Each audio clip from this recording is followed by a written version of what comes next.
Hello, Dumelang and Ni Hao. My name is Gito and welcome to my YouTube channel. If you're new here, welcome. Please press the subscribe button if you're coming back. Then welcome back. And as promised, here is a quick review of Universal Studios Singapore. Enjoy. First of all, Universal Studios is about, I think 400 RMB.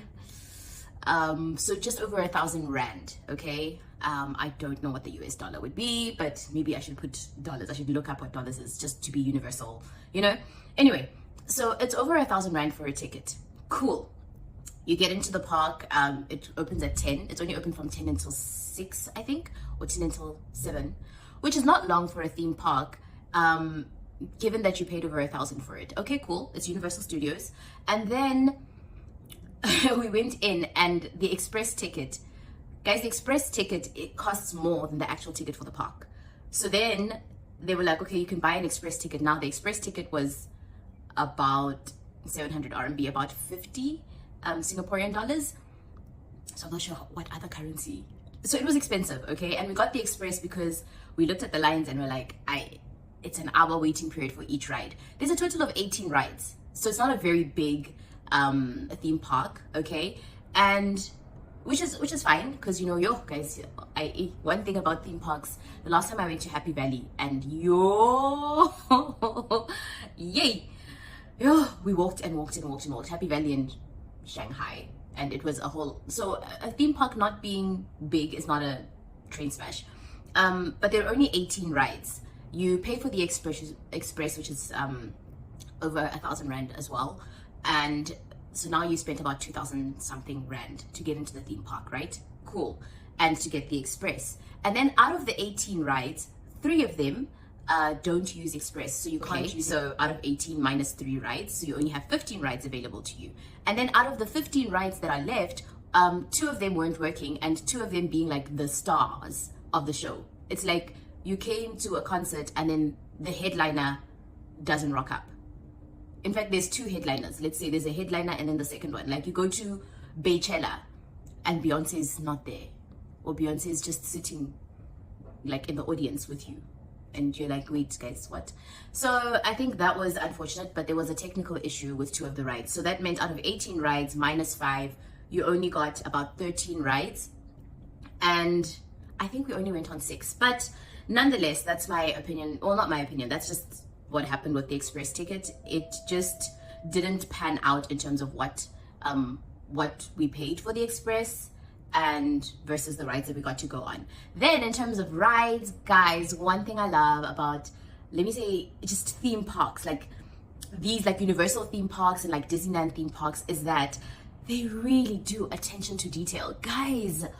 Oh man, like when we went into the Sesame Street ride, which I took you guys along with, it was very, very chilled, very relaxed, you know?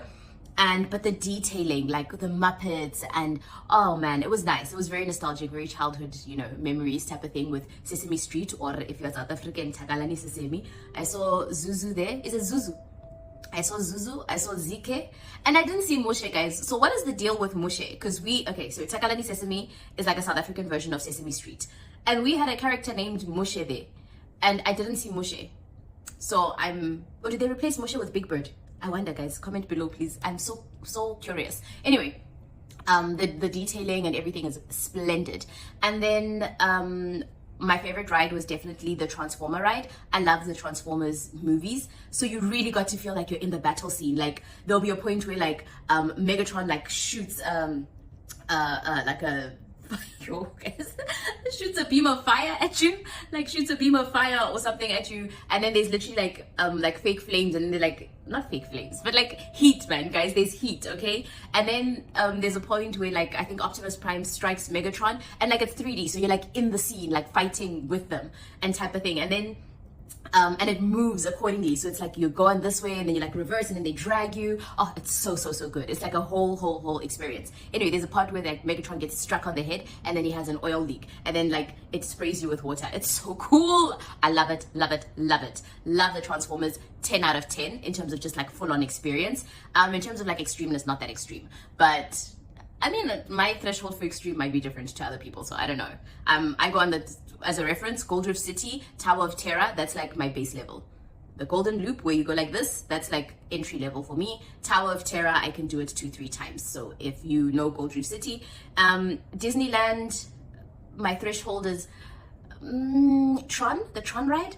For me, the Tron ride is actually quite, it's the best that Disneyland has. Disneyland Shanghai. I want like extreme. I want to feel like, yo, like, am I really, why did I do this? I want to regret getting on that ride when I'm on it. Like, that's how bad, that's how serious I want it. I'm going to show a clip of one of the rides that I went on in Suzhou Amusement Park a few months back, because that was fun. That was interesting.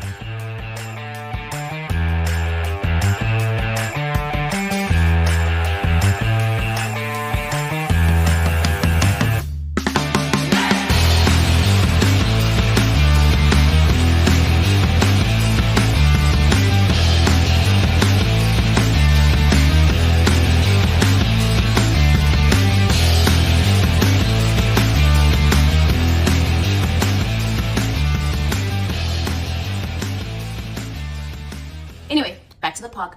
12 out of 10 for 12 out of 10 for Transformers. The next best ride was the Mummy ride. I forgot which. Yeah, it was cool. It was cool. Also like a kind of like a 3D experience. It takes you back, and that was an indoor ride. So both of them were indoor rides. Both of the outdoor rides were not working. Like the outdoor roller coasters were not working. So overall, Universal Studios was really cool. And yeah, I think just the price point in terms of the express tickets didn't really make sense. But you know, it is what it is. You can't control that two rides have a technical difficulty, so it is what it is. And that brings us to the end of my very quick review of Universal Studios Singapore. I know it ends a little bit abruptly, but this was quite a long and a bit of a detailed review, so I didn't want to make the previous vlog even longer. I think I would love to check out Universal Studios in Beijing or in another place later on, but Singapore could have done better. Anyway, thank you so much for tuning in. Please subscribe, and I will see you on the next one. Bye bye.